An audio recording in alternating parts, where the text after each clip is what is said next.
y a eu un management par la peur, excusez-moi. Il y a eu un management... Mais ça, là-dessus, on vous rejoint. Et vous savez ce qu'a dit quand même ce matin, dans une autre radio, le ministre des Sports, Roxana... Maraciné à nous. Voilà, bravo, merci. Elle a dit ceci, très exactement, je la cite. Elle a dit « Les décisions ne sont pas prises en fonction de la réalité de la circulation du virus, mais pour dire qu'il faut continuer à être discipliné. » Vous entendez bien? Un ministre qui dit « Les décisions ne sont pas prises en fonction de la réalité de la circulation du virus, mais pour être discipliné. » Mais alors la réalité, on en fait quoi? Une ministre de ce gouvernement nous dit « Les décisions ne sont plus prises sur la réalité de la circulation du virus. » Voilà. Nous avons donc à regarder comment cette incohérence, ces décisions arbitraires et cette communication pathétique qui aboutit à rendre responsables de la mort de leur grand-mère les jeunes filles qui vont et qui suivent les recommandations gouvernementales à la sortie des écoles, à des lycées, et qu'on oblige également lorsqu'elles sont pour les femmes en âge d'accoucher à porter des masques, c'est-à-dire qu'au moment où elles donnent la vie, elles sont considérées comme des tueuses en série, alors que nous devrions être à leur chevet. Nous sommes dans une situation dans laquelle on ne comprend plus la capacité à déformer la réalité, si ce n'est pour passer dans un autre exemple de la presse, papier cette fois-ci, ce week-end, la description de 16 000 nouveaux malades, je dis bien 16 000 nouveaux malades par jour, alors qu'il ne s'agit que de cas positifs. Oui, ce qui n'a rien à voir. Nous trouvons des sujets guéris, nous trouvons des sujets non malades, nous trouvons des sujets qui vont avoir besoin de soins, et on mélange tout cela alors qu'on n'est plus capable d'expliquer quoi que ce soit et qu'on assume publiquement des décisions qui ne sont plus fondées sur la réalité. C'est exceptionnel. Et c'est, professeur Toussaint, d'ailleurs, écoutez de ce point de vue quand même aussi, et ça va dans votre sens, voici ce que disait Olivier Véran sur le nombre de morts déclarés, donc Olivier Véran, ministre de la Santé, devant la commission d'enquête du Sénat sur la gestion de l'épidémie du corona, bien sûr, jeudi 24 septembre. Écoutez. Nous avions déclaré 30 000 morts. À l'époque, ça faisait 15 jours que les gazettes se faisaient l'écho de morts cachées à domicile. On avait même vu des études faites par je ne sais quelle structure disant qu'il y avait 10 000 morts cachées à l'hôpital. Résultat des courses, quand vous comparez la mortalité sur la période de la première vague versus la même période les années précédentes, on aurait dû attendre à ce qu'il y ait 20 ou 25 000 morts et nous en avons déclaré 30.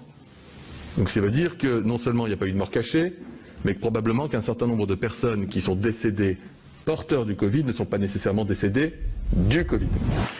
Voilà. Encore, c'est fabuleux.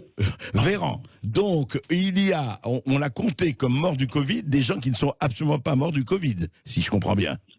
C'est à peu près le cas pour au moins un tiers de la mortalité en Grande-Bretagne.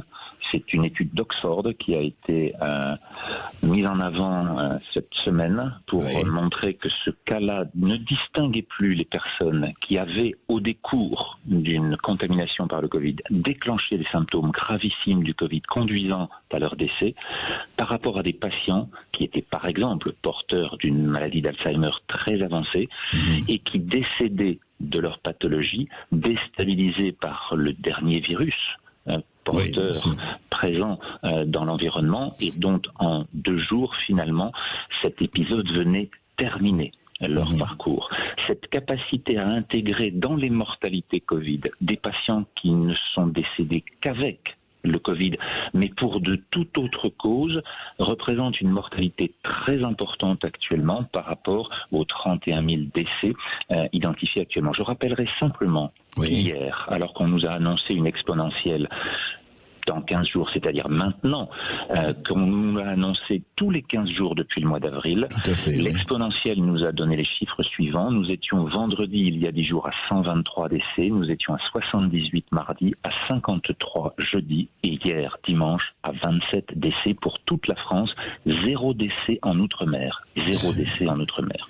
Voilà les chiffres actuels, et dont on nous dit qu'ils sont les prémices d'une envolée identique à la vague du mois de mars et d'avril, ce qui n'est absolument pas le cas. Mais alors, professeur Toussaint, juste un mot, c'est quoi? C'est pire, c'est plus que de la désinformation. C'est carrément une propagande complètement catastrophiste, mais grave. Eh bien, il y a un certain nombre d'éléments qu'il faut prendre en compte. Et une fois de plus, lorsque les ministres l'assument complètement, comme c'est la citation que vous venez de donner du ministre de la Santé, comme c'est le cas aussi dans cette même entretien, dans cette même audition au Sénat jeudi, lorsqu'il dit que les masques en extérieur ne sont pas utiles. Oui. Il le dit de la même façon, c'est-à-dire que c'est ce que l'on a vu cet été. On a vu décupler le nombre de tests positifs alors que l'on venait de mettre en place l'obligation de masque pour tout le monde en milieu extérieur.